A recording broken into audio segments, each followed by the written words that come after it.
So here we are, sharing secrets of the soil with me, your host, Regen Ray. Hello, soil lovers, Regen Ray here, and welcome to another episode of Secrets of the Soil. Today, I'm really excited because we're going to dig deeper into the wonderful world of carbon farming. We're joined today with Jada from Nori. Welcome to the show. Hi, Ray, and hello, soil lovers. Thanks for having me. I'm excited to be here. Excellent. Well, we love digging deep into all parts of the soil, and carbon, and soil organic matter is a big part. And I know the project you're involved in is all about carbon farming. But before we go there, tell us a little bit about you and how you got involved into this Nori company. Okay.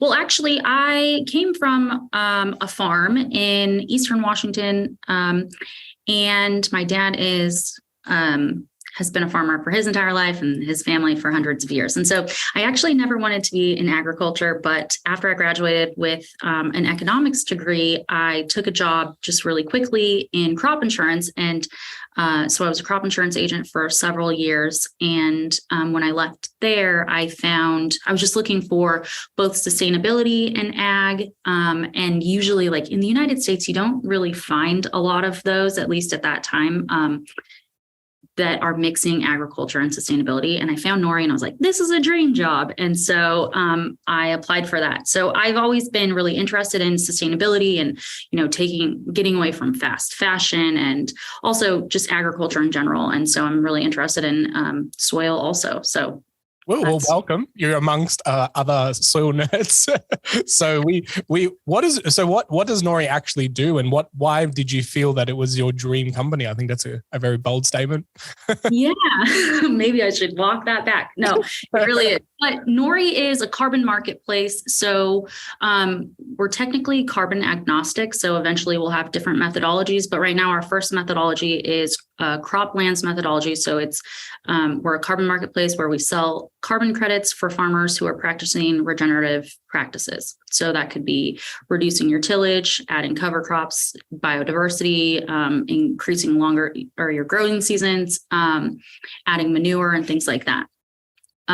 So we're just making another income stream for farmers while also reversing climate change. Yeah, I love that. And that's a really great point that you make there, that it adds another revenue stream, because a lot of farmers are doing this anyway. And so this almost becomes like a bit of a byproduct, or, it doesn't have to be the intent. So if someone is already farming this way, is it too late? Because sometimes we get this kind of told that it's, you can't go back in history. And so your new baseline will be today, even though you've maybe been doing this for, 10 years. Like, is that true? Like, and are there methodologies that are kind of going back and seeing what you have done? So actually, that's what makes Nori different than a lot of other registries and marketplaces, is that we do look back. So you can qualify for us if you've made a practice change in the last 10 years. So we like to say that we are a marketplace for early adopters. And sometimes we do see farmers who have maybe made practice changes even longer, 20 years prior to this or something. And so those ones don't qualify. But if you've made the practice change in the last 10 years, you can qualify for our program. And then we pay up to 4 years of vintage credits. So right now we can pay for 2018, 19, 20, and 21.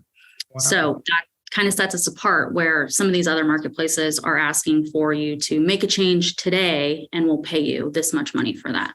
Yeah, I love that. I love the fact that you call them vintage as well. It's like, it's a nice little name on it, and I think people get it, and it's like almost like a vintage wine. It tastes better. Yeah. Because I think that's one of the things that when I came into this space and we started talking about carbon farming and carbon sequestration, a lot of people are like, but I've been doing this for so long, why would I be at a disadvantage? And it's really refreshing to hear that, your company is focusing on those vintage ones. And I know that you're not able to, play in markets all across the world. So which markets are you playing in? And, are you working with other companies around the world to share your methodology and the way that you get to do things? Yeah, right now we're based solely in the United States. So we're taking US-based croplands. We do have plans to expand into other regions, but we're typically always looking for different quantification tools to do that. Right now, the tool that we use is called Soil Metrics, and it is limited to the United States. So they have soil types in the United States, and all of their research is based here. So there's a lot of, even in the United States, they just, the USDA gave several billion dollars to climate tech companies. So there's a lot of this industry is just burgeoning right now. And so over time, as we see different quantification tools in the United States and in other regions, we have plans to work with other companies to expand. And anyone can always reach out to us, and we have conversations a lot with different companies in the UK and sometimes Australia. In South America, we have a lot of different conversations with people wanting to partner. And right now, we just have to have a different quantification tool to do that. Yeah, agreed. And I think it's about, inoculating new ideas, and even maybe someone in Australia is listening to this and going, I didn't think about vintage credits. Maybe we can explore that and whatever you want. But I think back pain, and especially the 10-year window, because I feel like that's a good, a lot of people have been going to this more natural way of farming. It wasn't so much called regenerative agriculture 10 years ago, but chemical-free, natural farming, biological farming, and that, people who made that intuition to do it a nicer way can get rewarded as well. And I think that is a really good step in a positive direction to get more people on board with it as well. Because then those are the type of people that tend to cross their arms and go, I'm not going to sign up if I don't get paid for all the hard work I've done. And then it's like, no, you're actually doing like double negative, which doesn't equal a positive, so. Yeah. Well, and that's usually what I do talk to farmers about. I like to say, we know that you've been doing these practices and you should be rewarded for them. And that's what we're here for. Yeah. And you mentioned during our pre-conversation about farmer forward carbon. What did you mean by that, and why are you putting the farmer first? Yeah. So part of that is the look back that we do, that you can qualify if you're an early adopter.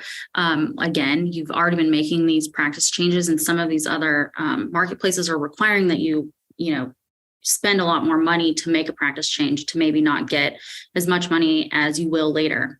You've already made these practice changes to qualify for Nori. You've already paid for, seed costs or tillage equipment or things like that. And so that's one way that we're farmer forward. Also, once you are on our marketplace, your carbon credit or your Nori removal ton, we call them NRTs, they belong to you. We do sell them for you, but we pay the farmer the entire $20 that we sell them for. And we think that farmers should own their own carbon credits, and that they are also the ones that know how to farm. So we're not telling you how to farm. We're not prescribing practices to you. We do ask for a projection to let us know, like, over the next 10 years, what are you planning to do? But we also ask for updates every year. So you're not tied into that. It's just saying, if you continue these practices, this is what you can expect to gain. But we leave it up to the farmer, because the farmers are the experts. We're not. We're in Seattle. We're not the farmers. I did grow up on a farm, but you guys are the experts. Yeah, no, and I think that's really an important point as well. It's like, because I think farmers as well, and most people don't really like to be told what to do, to say, well, you must now do this and you must do that. And if it goes against some values, or and that's what been one of the things that has hit a lot of people here in Australia, and even we have a global audience and we speak to people around the world, but they think, well, why should my good of putting carbon back in the soil allow other companies to pollute and not fix up the carbon atmosphere problem? What do you say to that kind of statement? Put you on the spot a little bit. Yeah, I can understand the frustration with that, but I guess for me, it really comes down to the fact that, like, we have to do something about climate change. And so at this point, it's like, there's a demand for this carbon, and we should meet that demand if you're able to do that. And sometimes I talk about in the United States, farmers haven't really been in the conversation about climate change, because there's sort of been like a polarization between climate change and agriculture. And now they are able to be in that conversation. And you can kind of, when regulations are coming out, you can have a say in how that looks, and it can benefit the farmer. And then the other thing is, at least with qualifying for Nori, you're doing these practices anyways. And if you can make money, that's just a bonus, because you're doing them no matter what. And so I do understand the frustration, but it's like, we have to do something, Agreed. I know the original model in Australia used to have that if you bought carbon credits, you had to show a reduction plan. So it's not about just offsetting every year. It's we are offsetting, and here's our plan to reduce it year on year. But that got scrapped many years ago, which I think is a shame, but maybe it'll come back when we have more I's dotted and T's crossed? Because this is still like a little bit of uncharted territory, and everyone's just trying to work out how we glue it all together and make it viable. And you don't have to sell them either. Can you sit on your credits and like, can you retire them as a farmer and make your own farm carbon neutral? And so our carbon credits you can't sit on. Right now we have a first in, first out marketplace where, so if you and I, Ray, had carbon credits to sell, whoever signed their contract first. So let's say I signed my contract first, mine would sell out before yours sold out. And currently we're paying $20 per ton of carbon. Later, we don't have to go too deeply into this, but we're launching a crypto token. So once that launches, instead of being paid $20 in cash, a buyer would come to Nori, get a token, a Nori, and pay for the NRT with one token. So the token or the NRT and the token are two separate things. The NRT or the carbon credit would be retired to the blockchain, and the token can be held for as long or as little as you'd like. So you can convert it to cash right away, or you can wait for the price to increase and sell it in 5 years. I love that. I love anything that uses blockchain and for verification and transparency. So we'll dig a little bit more into that later if we can fit it in. But I want to stick onto the carbon side of things and selling them off. You mentioned the price $20. That's current price. Do you feel that the price of it will go up, or will there be an oversupply issue where everyone's jumping into carbon and there's just so many credits everywhere? And in an ideal world, that's probably a good problem in a way, where it's like all these companies have become really efficient in managing their carbon. They're really low and no one wants to buy these credits. And I don't know, how do you think? Because I hear projections that like it's going to go up to $50, $60, $100 a ton. And in the UK, it's already kind of at that $50 mark from what I can see. Yeah. And actually, even in the United States, different marketplaces have different prices too, just because right now it's not a regulated market and they're voluntary and private companies typically. And so, I think because the demand for carbon is going to increase as climate change gets worse, we're going to need to sequester more carbon. So the price, I think, just because it's a market, supply and demand has to increase. But for Nori, because our NRTs will always be separate from our token, and once our token launches, the price will always be whatever that token price is. And so we'll keep the price at $20 until it launches. And then, the sky's the limit, really, for the token. Because then it becomes like the market price, whatever someone's willing to pay for it in order to solve their problem, which is then your free market type of decision making, which I think is good, because then it's like the price is what is. How does Nori make their money? Do you take a percentage of the credits, or because I know here in Australia we've got this thing called aggregators, where it's like companies have set up to help people get onto the carbon farming, the carbon credit scheme, because it's very complicated, and they will upfront pay for all the baseline testing and whatnot. But then 30% of everything you make goes to them, and they can also control when you sell it. So that gets a little bit of people off, because it's like, well, they're my carbon credits. Why do you tell me when to sell them? But then it's like, you don't want to put up the 100K to get started. So there's a bit of a trade-off. How does Nori, sit into the marketplace of that? Is it a fee for service, or is it a percentage? Yeah, so that is actually a really exciting thing. And that's another reason that I would say that we're farmer forward. So our NRTs are $20 per ton of carbon. But when the buyer comes to our marketplace, we charge them a 15% fee. So they pay $3, $23, and we take $3, and the farmer gets the entire $20 for the NRT. That's so cool. That's good, because now you're saying you want to buy the carbon credit, you pay the fee, rather than the way where it's like the farmer's done all the hard work and they lose them. Wow, that is so cool. I think anyone who's listening out there who runs a carbon farming program, you should listen to some of these tips, because this is exactly what farmers do need. Because for too long, farmers have always been getting like the small end of the price. They sell the milk for 30 cents, and then the big chains sell it for $3. And the prices in the supermarket go up and the farmer's price goes down. It's like, hang on a minute, I'm yielding more, getting paid less. This seems broken. And here's a model where farmer can work hard and the fees for transaction are actually put onto the buyer side. I think that's really, really smart. Have you got a big team of farmers who have got like a personal attachment to how farmers are being treated? Do we have a team of, say that again? In your team, are there a lot of people that come from the farming world where they've got a bit of empathy for how the farmer's been treated? So on our team, there's actually only a couple of people that have an ag background because it's also, a tech company. And so we have a lot of engineers. On the supply team, we do have methodology analysts who's working on different methodologies and a crop modeler.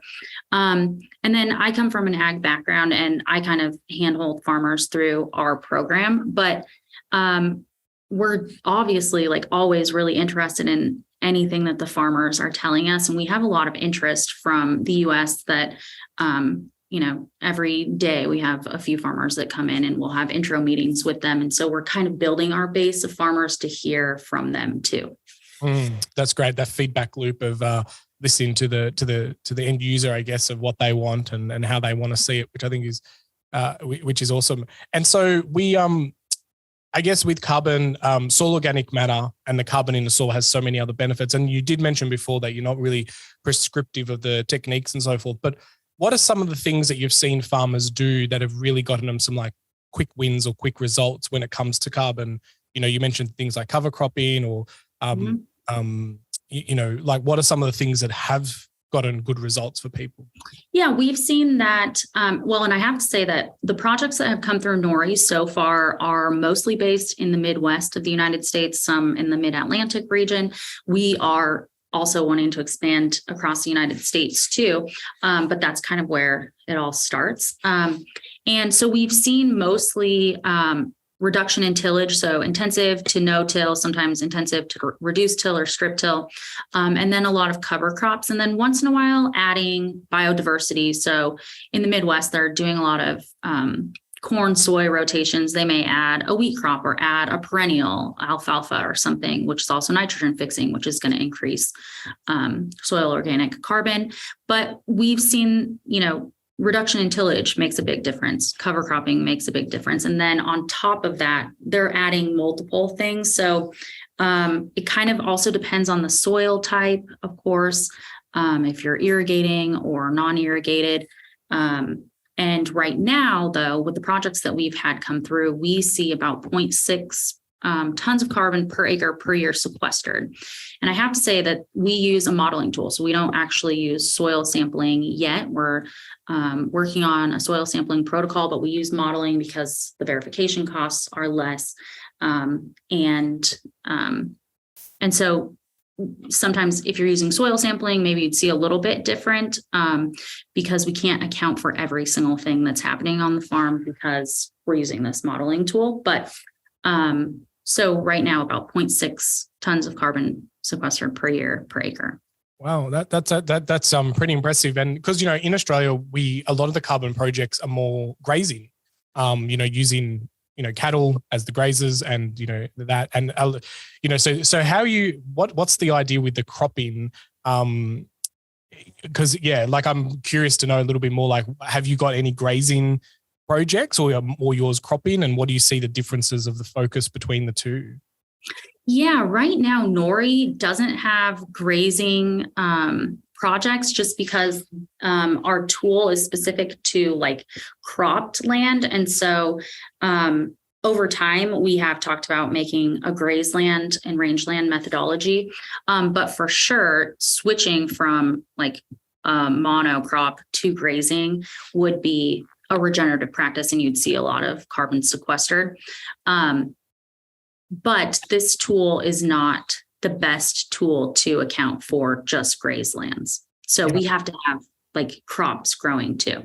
And then you can see, because with grazeland, you're probably not tilling anyway. And, you're not doing some of those things that we can model for.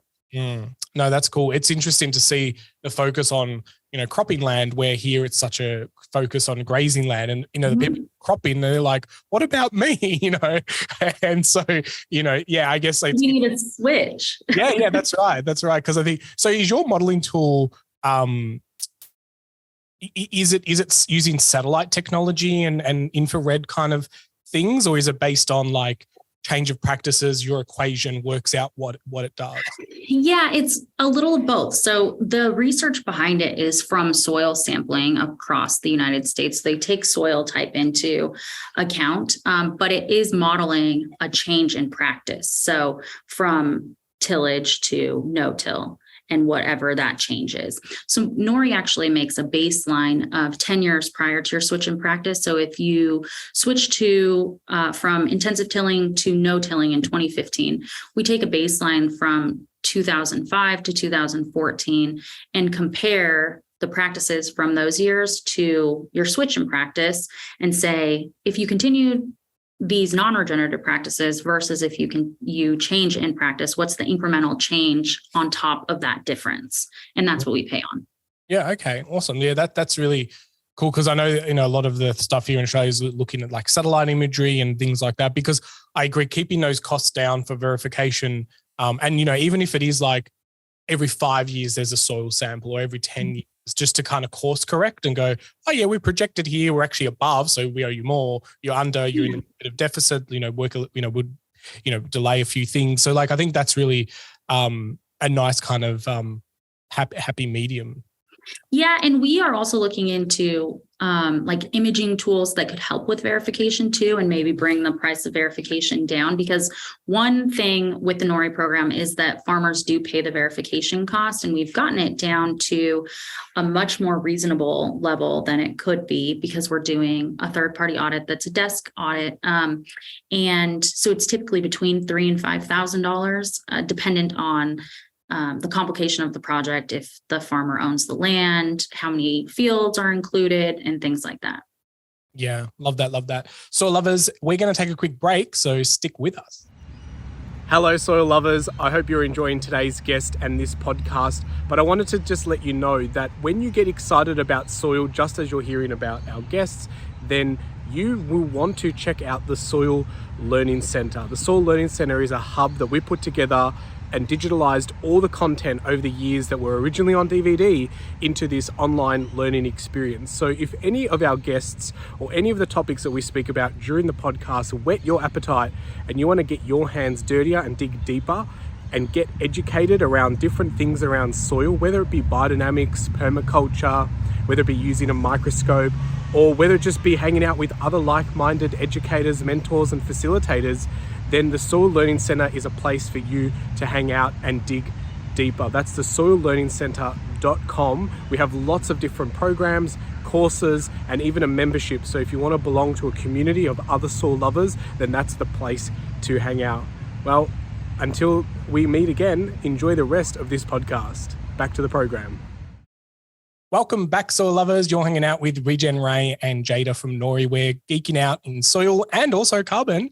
I'm getting a little bit more curious as we've been sitting here and unpacking the way that your company works about the whole blockchain side of the business. Like, why did you, as a company, decide to put things into the blockchain? Was there a kind of signal that led you to go down that way and creating like a token? Because that excites me, and I think that's the way of the future. But I'm curious to know like what decision making was behind that for the company. Yeah, so our CEO and our founders are really excited about blockchain and cryptocurrency, and part of it is like the transparency that blockchain can provide. And if anybody is familiar with old cap and trade systems, you're trading the same carbon over and over, and you're not really doing anything. And so blockchain allows us to retire our credits onto the blockchain, and they're never going to be sold again. The verification, like you said, is you can pull up the verification, you can see the certificate. And so that is really one of those major things. And then the token really allows for the price to increase in a way that maybe a cash market wouldn't. And it allows farmers to own that, and they can hold on to it as long or as little as they'd like, instead of saying like, you're always only going to get $20 for this. This gives them just another asset. And I think we talk about it, farmers can think about it. If you're in the grain market, you can sell your grain whenever you want. If the price is high enough, you can sell it then. And so the token kind of matches that too. Yeah, that's a really interesting point, because that's where you can actually hold on to something and sell it when you're ready and when the price is right. And grain grain growers hold them in silos for, months until the price is right. And then they go, boom, we'll sell it at this price. So why shouldn't other farming practices be the same? Yep. Sorry, I was going to say, I think that's the best way to think about it too, because a lot of times when we talk to people, sometimes people are nervous about cryptocurrency just because, well, we can see what the crypto market is doing right now, and that kind of scares people. But I've closed my eyes. I've closed my eyes. I've heard people say but it doesn't have any value, but this token is going to be tied to the price of carbon, and there's a tangible thing that it's associated with. But also we all use fiat money, which we've placed a value on it. And that is the same thing that we're doing. It just feels scarier because we're unfamiliar with this particular thing. Yeah, I agree. I think if most people researched how the money system actually works, you realize that that's actually backed by nothing. And it's scarier that you could just create. You can print it. Yeah. And it devalues. And, we're seeing that all with inflation now and so forth. And I think that's really the biggest dilemma is that we don't know how those systems work. We just get told that this banknote is worth 20 and so be it. But we don't know how the mechanics work. But then when it comes to crypto, people are like, I got to look at the code. I need to verify this isn't a scam. It's like, but you've never done that with the banking system. Right. Why are you doing it with crypto? Or gold or anything, And I agree, it is definitely the value that we put on it.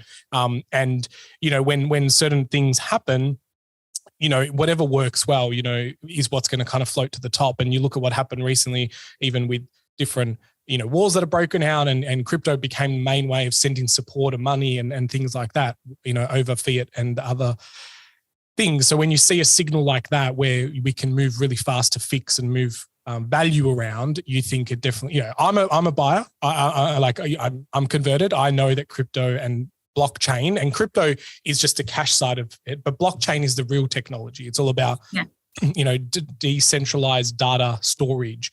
And that's what I think is really cool. And I always, envision this world where it's like, I call it, decision-making in the aisle, where someone in a shopping center can scan a QR code and verify that this farmer is claiming to have, be carbon neutral. And they can see that on blockchain, all soil tests are loaded onto a blockchain, and you can see all the soil profiles around the world. And so farmers can put that on their packaging, and we as consumers can go in the aisle and scan and go, oh yeah, look at their last 10 years of soil tests. I want to buy this product, and it's all verified on blockchain as a storage vehicle. And I think that's what really excites me with blockchain. And most people don't get that. They think it's Ponzi scheme, currency, things, but the share market works exactly the same. So well, and the interesting thing is, fiat money hasn't really been that long. It's just that we've all had it since we were born. And so as time goes on, our children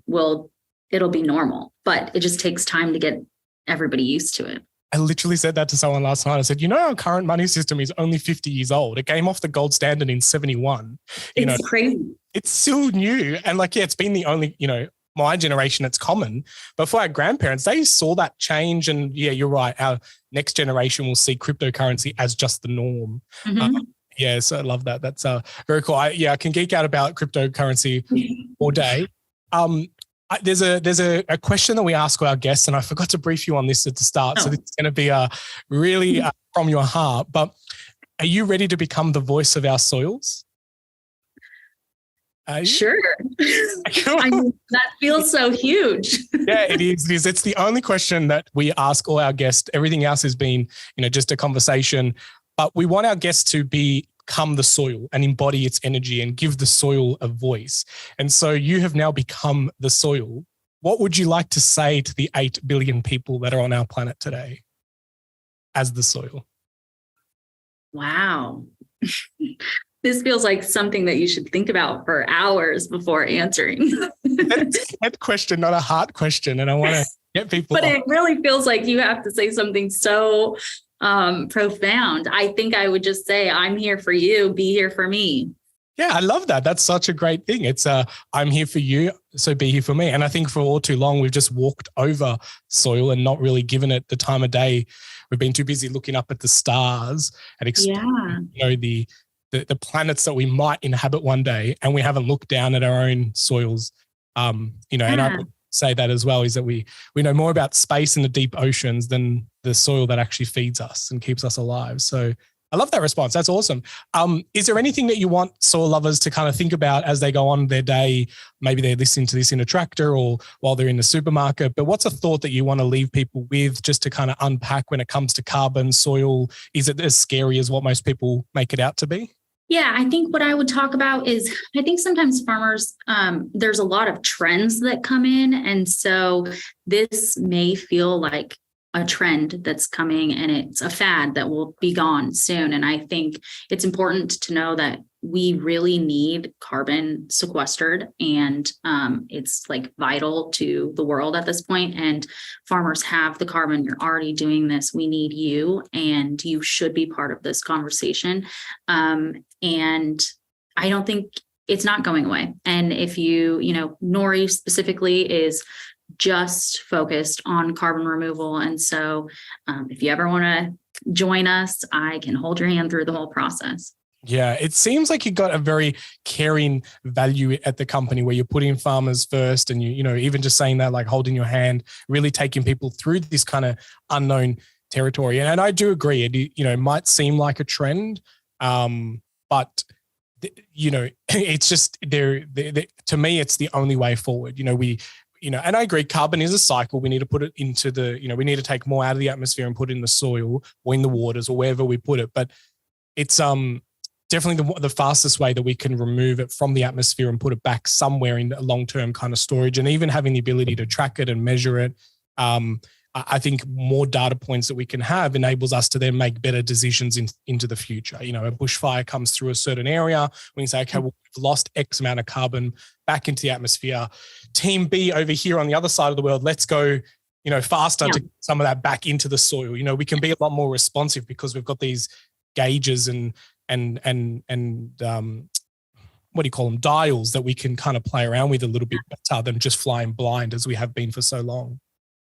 Yeah, I agree. And I think that over the next year, even, 2 years, there's going to be so much more technology that makes that even more efficient and possible. So yeah, agreed. Yeah, I've been seeing some technology around, say, like drone assessments, where drones can actually come in, take the soil samples using GPS location, doing visual assessments by scanning, using AI like image recognition to kind of like scan paddocks and go, what's the head of the cattle, or what's the height of the corn? And so when we start seeing drones flying around doing assessments, I think that's also another cool innovation. I don't want machinery picking our food.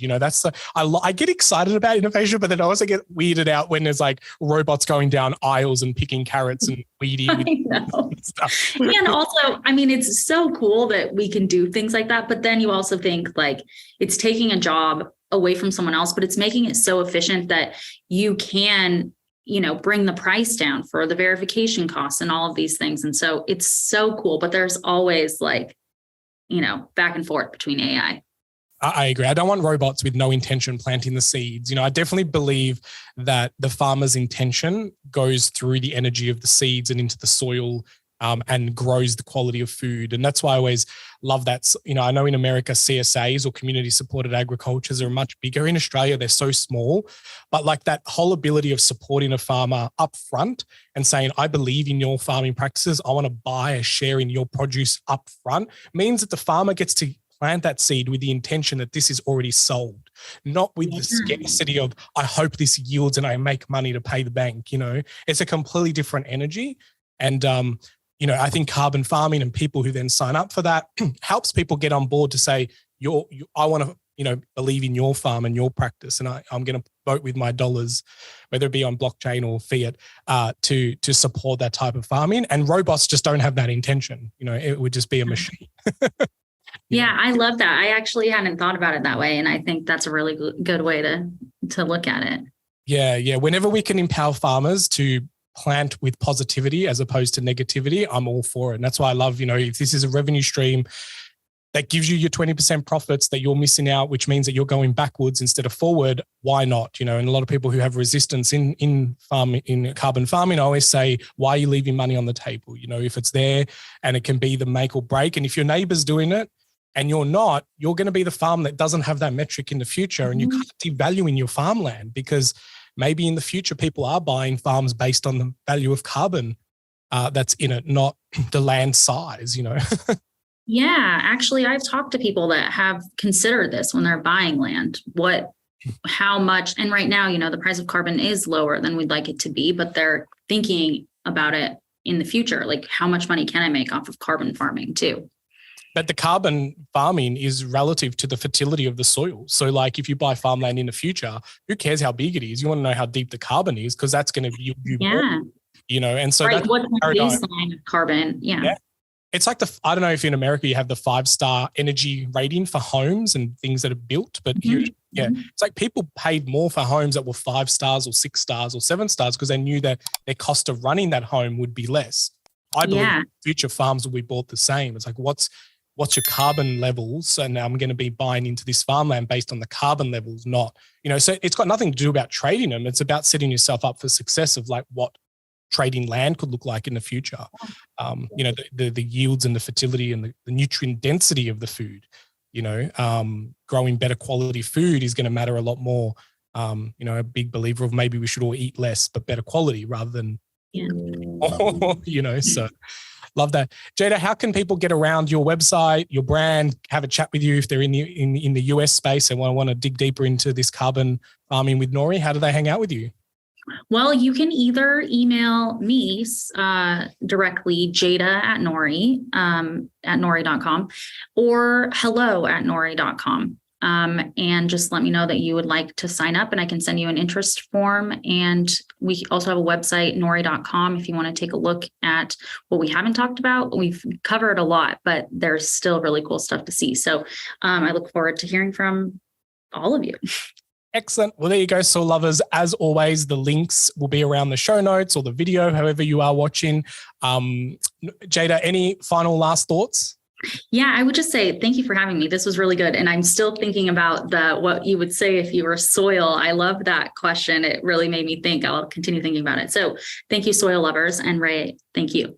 Excellent. Well, there you go. We definitely need to give our soils a voice. And in fact, this week, someone in the UK picked up that concept and, attributed it to me, but I don't want to own it. But it's really nice that people in other parts of the world are using this voice of the soil concept. And they went and interviewed farmers and said, if you were the voice of the soil, what would you say? And they literally just recorded farmers in the paddock. And I thought that was awesome. And so all for too long, we haven't listened. And now it's time that we listen to the voice of the soils. I love it. Excellent. Well, thank you so much for coming along. It's been a blast chatting and digging deeper into this wonderful world of carbon farming and carbon sequestering. So there you go, soil lovers. Until next time, make sure that you get outside, get your hands dirty, and keep digging deeper into our wonderful world of soils. I'm Regen Ray. I'll catch you on the next show.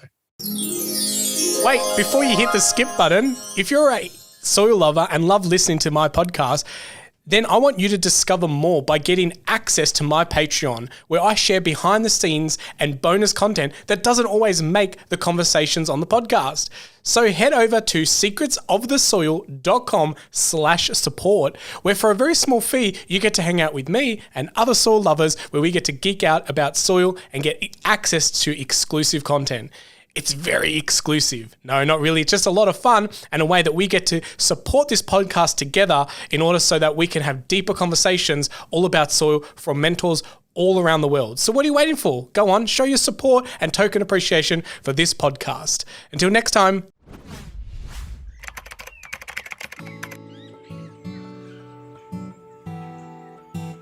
Well, soil lovers, that's enough secrets for one episode. I really hope that you enjoyed all the secrets shared during this conversation. But hey, let's not keep it a secret.